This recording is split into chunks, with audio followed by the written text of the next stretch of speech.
அனைவருக்கும் அன்பு வணக்கம். அதானங்க புதுசா மோடி சோப் அப்படின்னு கேக்குறீங்களா?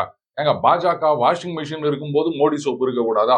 அப்படியே நல்லா வெளுவெளுன்னு வெளுக்குமா அந்த மோடி சோப்? என்ன ஏதாவது விளம்பரம் பண்றேன் அப்படின்னு பாக்குறீங்களா? இல்ல இல்ல, அந்த சோப் வந்து இப்போ ப்ரொடக்ஷன்ல இல்ல. ஒரு காலத்துல இருந்திருக்கின்றது. இதோ அந்த விளம்பரத்தை பாருங்களேன். அதுலயே 3 வருஷம் இருந்திருக்கு போல இருக்கு. நீங்க அடிச்சு துவைச்செல்லாம் ஒன்றும் கஷ்டப்பட வேண்டாம். அந்த சோப்பை போட்டாலே வந்து அழுக்கு போயிடும். அப்படிதான் ஏதாவது இருக்கும்னு நினைக்கிறேன். ஹிந்தியில இருக்கு. இந்த சோப்புக்கு வேற என்ன விளம்பரம் பண்ணுவாங்க? இப்போ அந்த பாஜக வாஷிங் மிஷின் அப்படின்னு புள்ளி கூட்டணியில இருக்க நிறைய பேர் வந்து பேசிட்டு வராங்க. அதாவது ஊழல் செஞ்சவங்க எல்லாம் பாஜகல போய் சேர்ந்துட்டாங்க அப்படின்னு சொன்னா அந்த பாஜக வாஷிங் மிஷின் அவர்களை நன்றாக வெளுத்து விடுகிறது. இந்த கரைகளை எல்லாம் போக்கி விடுகிறது. புனிதர்கள் ஆகி விடுகின்றார்கள் அப்படின்னு. அஜித் பவார் அவர்லாம் வந்து பாஜகவுக்கு ஆதரவு தெரிவித்து அந்த ஆட்சியில சேர்ந்த பிறகு அதைத்தான் சொன்னாங்க. நாங்க அவர் எவ்வளவு பெரிய ஊழல் எல்லாம் பண்ணியிருக்காருன்னு சொன்னீங்க. இன்னைக்கு வந்து நீங்க அவரை கூட சேர்த்து நிக்கிறீங்களே அப்படின்னு. ஆனா இவங்க எல்லாம் ஒரு முக்கியமான விஷயத்தை மறந்து விடுகின்றார்கள். சரி, பாஜகல சேர்ந்த உடனே அவங்கள வெடுத்துட்டாங்க அப்படின்னு சொல்றீங்க. அப்போ நேத்து வரைக்கும் உங்க கூட தானே இருந்தாரு அவர் எல்லாம். அப்ப அவர் வந்து கரை படிந்தவர், ஊழல் செஞ்சவர் அப்படின்னு என்னைக்காவது நீங்க ஒத்துனுக்கிறீங்களா? இன்னைக்கு என்ன பாஜகல போன உடனே தான் அவர் ஊழல் செஞ்சவர்னு தெரியுதா? உங்க கூட இருக்கும்போது அப்ப இத்தீனி வருஷமா நீங்க கூட வச்சுக்கின்னு வெளு வெளுன்னு வெளுத்திருந்திருக்கீங்க. அந்த கரை உங்க கண்ணுக்கு தெரியல. பாஜகவுக்கு போன பிறகுதான் அது சரி. நம்ம கூட இருக்கும்போது தெரியாது. எதிர்க்க இருக்கும்போது தான் பளிச்சுன்னு தெரியும். அப்படி சொல்ல வரீங்களா? சரி, இருந்துட்டு போட்டோம். இதுல பாத்தீங்கன்னா, ஆஹ், தினமலர் இது வந்து 7ஆம் தேதி பத்திரிகையில முதலமைச்சர் அவர்களுடைய பேட்டி வெளிவந்திருக்கின்றது. அதுல வந்து முதலமைச்சர் என்ன சொல்லியிருக்காரு?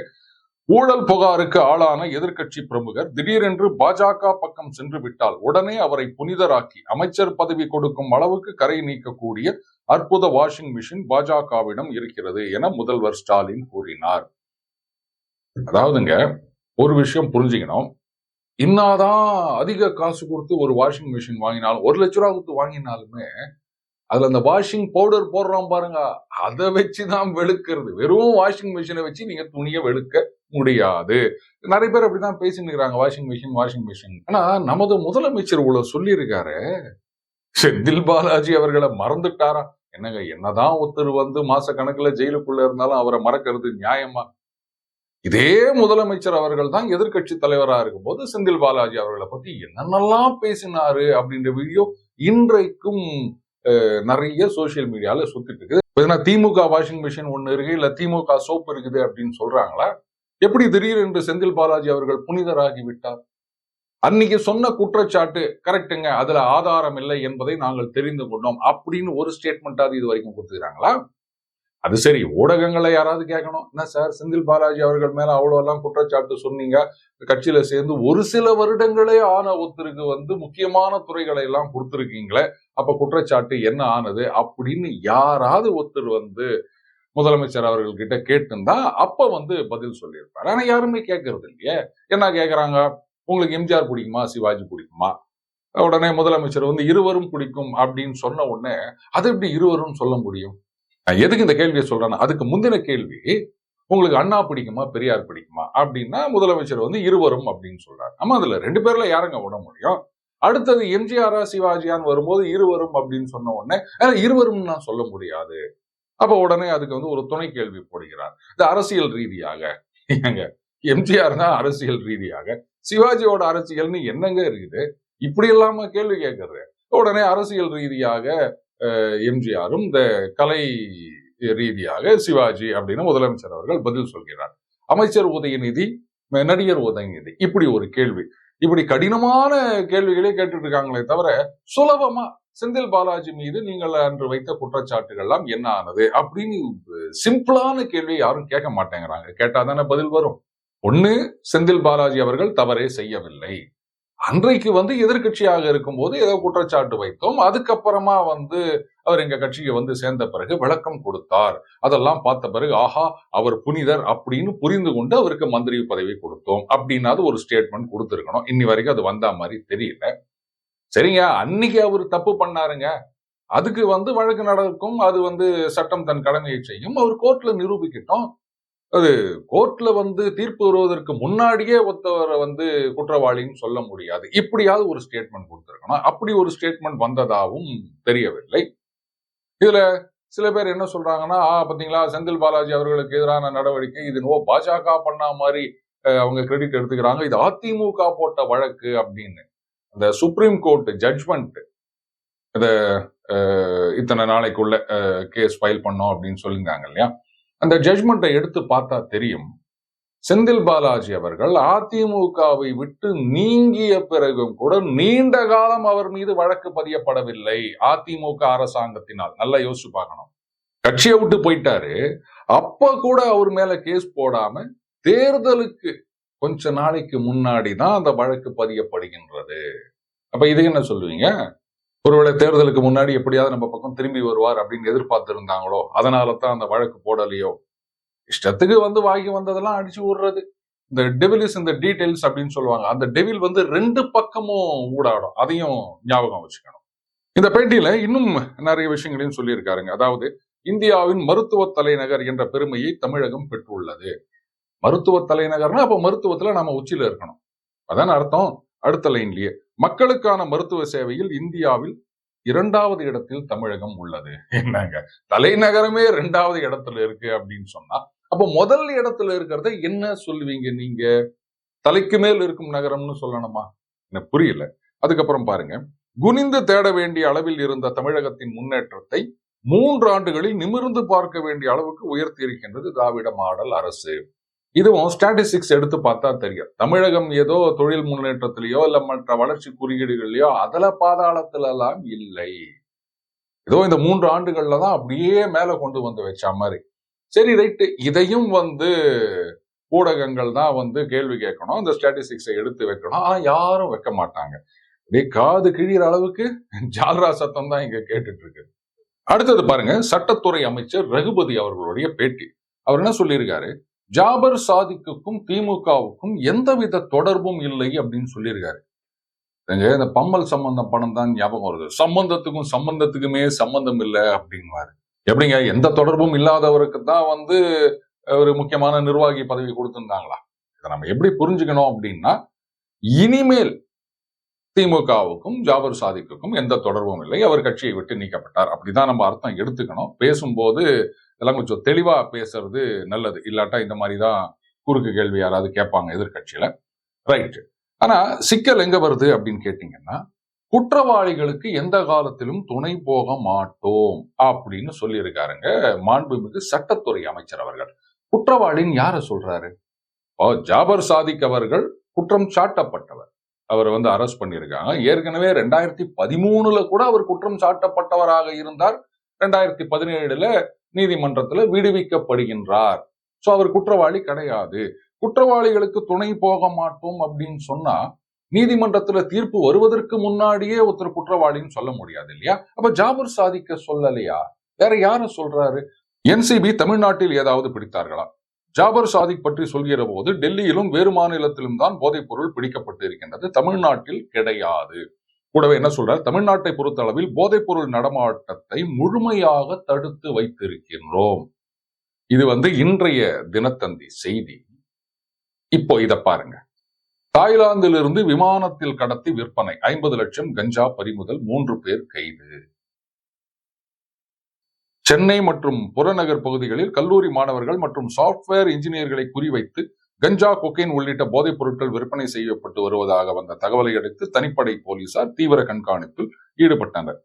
அப்போது உயர் ரக ஓஜி கஞ்சா விற்பனையில் ஈடுபட்டதாக மாங்காட்டை சார்ந்த சண்முகராஜ் என்பவரை தனிப்படை போலீசார் கைது செய்தனர். அவர் அளித்த தகவலின் பேரில் இதுதான் இன்றைய தினத்தந்தி, அதே தினத்தந்தியில வந்துள்ள செய்தி. சரி, அடுத்தது தந்தி டிவியில வந்துள்ள செய்தி. புதுக்கோட்டை மாவட்டம் அறந்தாங்கி அருகே இறால் பண்ணையில் 110 கோடி மதிப்பிலான ஹசீஸ் என்ற போதைப் பொருள் பறிமுதல்.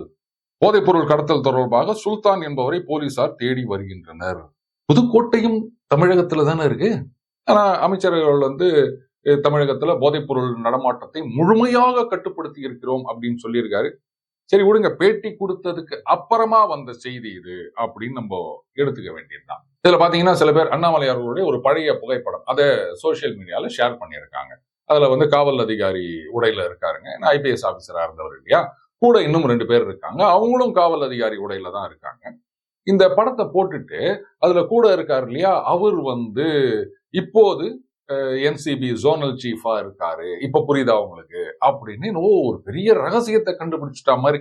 பாருங்க, ஒரு ஐபிஎஸ் ஆபீசர் அப்படின்னு சொன்னா அவருக்கு ஏகப்பட்ட ஐபிஎஸ் ஆபீசர்ஸ் ஃப்ரெண்ட்ஸா இருப்பாங்க, பேட்ச்மேட்டா இருக்கலாம். அதே மாதிரி ஐஏஎஸ் அதிகாரிகளும் அவங்களுடைய பேட்ச்மேட்டா இருக்கும்போது நண்பர்களா இருக்கலாம். ஒரு காவல் அதிகாரி இன்னொரு காவல் அதிகாரியோட இருக்க போட்டோவை போட்டதுனால என்ன பெருசா சாதிச்சுட்டு தான் நினைக்கிறீங்க நீங்க? சரி, அண்ணாமலை அவர்கள் எடுத்துக்கின போட்டோ எல்லாம் இந்த மாதிரி ஐபிஎஸ் ஐஏஎஸ் அப்படின்னு இருக்கு. நாம எடுத்துக்கின போட்டோ எல்லாம் வெளில சொல்ல முடியுமா? இந்த லட்சணத்துல இந்த மாதிரி கமெண்ட் போட்டு கேள்வி கேட்டுக்கிறாங்க. இதுல நான் இன்னொரு விஷயம் எதிர்பார்க்கிறேன். ஒரு முட்டு, இந்த முட்டு கொடுப்பதற்குன்னே சில பேர் இருக்காங்க இல்லையா? அவங்க விரைவிலேயே ஒரு ஆர்குமெண்டோட வரலாம். இந்த மாதிரியான போதைப் பொருள் நடமாட்டம் அப்படின்றது இவங்களுக்கு முன்னாடியே தெரியும். ஆனா எலெக்ஷன் நேரத்துல ஒரு கெட்ட பெயரை உண்டாக்க வேண்டும், கட்சிக்கு அவப்பெயரை உண்டாக்க வேண்டும் அப்படின்றதுக்காகவே இவ்வளோ நாள் வெயிட் பண்ணி இருந்து இந்த மாதிரி நடவடிக்கையில் இறங்கி இருக்கின்றார்கள் அப்படின்னு கூட யாராவது முட்டு கொடுக்கலாம். வரட்டும் அந்த முட்டை, அதுக்கப்புறமா பார்க்கலாம். அடுத்தது இந்த புகைப்படத்தை பாருங்க நண்பர்களே. அபிஜித் கங்குலி இவர் கொல்கத்தா ஹைகோர்ட்ல நீதிபதியாக இருந்தார். ஆமா, பதவியை சமீபத்துல தான் ராஜினாமா செய்து விட்டார். அதுக்கப்புறம் ராஜினாமா செய்ய போறேன்னு சொல்லும் போதே நான் அரசியல் குதிக்க போறேன் அப்படின்னு சொன்னாரு. அதுக்கப்புறம் பாஜகவிலும் இணைந்து விட்டார் அப்படின்னு நினைக்கிறேன். இப்ப பாஜக சார்பாக அவர் வேட்பாளராக நிறுத்தப்படுவார் பாராளுமன்ற தேர்தலில் அப்படின்னு ஒரு எதிர்பார்ப்பு இருக்கின்றது. உடனே திரிணாமுல் காங்கிரஸ் பாத்தீங்களா, நேத்து வரைக்கும் ஜட்ஜா இருந்தாரு, இன்னைக்கு பாஜக போய் சேர்ந்துட்டாரு. அப்போ இது வரைக்கும் அவர் கொடுத்த ஜட்ஜ்மெண்ட் எல்லாம் எப்படி இருக்கும் அப்படின்னு கேள்வி எழுப்ப ஆரம்பித்திருக்கின்றார்கள். சரி, அந்த அளவுக்கு ரொம்பவே நேர்மையாக நடந்து கொள்கிற கட்சியா திரிணாமுல் காங்கிரஸ் அப்படின்னா, பிரசூன் பந்தோபாத்யாயா அப்படின்றவர் அவரு ஐஜியா இருந்திருக்காரு வெஸ்ட் பெங்கால்ல.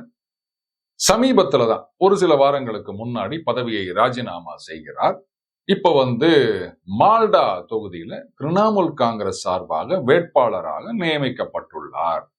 இப்ப கேட்கலாம்ல, அப்ப நேத்து வரைக்கும் ஐஜியா இருந்தவர், அப்போ அந்த திரிணாமுல் காங்கிரஸ் கட்சிக்காரங்களுடைய கேஸ் எல்லாம் எப்படி டீல் பண்ணியிருப்பாரு, அதெல்லாம் ஏத்துக்க முடியும் அப்படின்னு இவங்களும் கேட்கலாம்ல.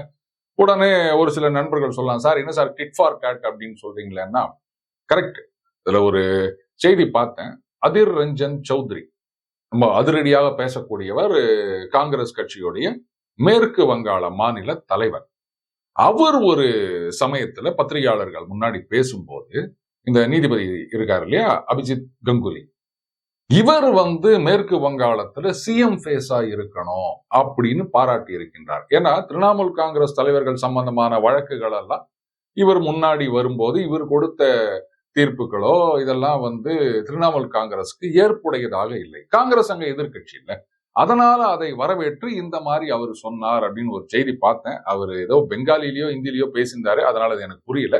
பட் மேல இருந்த செய்தி அந்த மாதிரி கூறியது. சரி, இருந்துட்டு போட்டோம். அப்போ இதுக்கு முன்னாடி நீதிபதியாக இருந்தவர்கள் அரசியலுக்கு வரவே இல்லையா அப்படின்னா, இதுதான் வரலாறு முக்கியம் அமைச்சரே அப்படின்னு சொல்றது.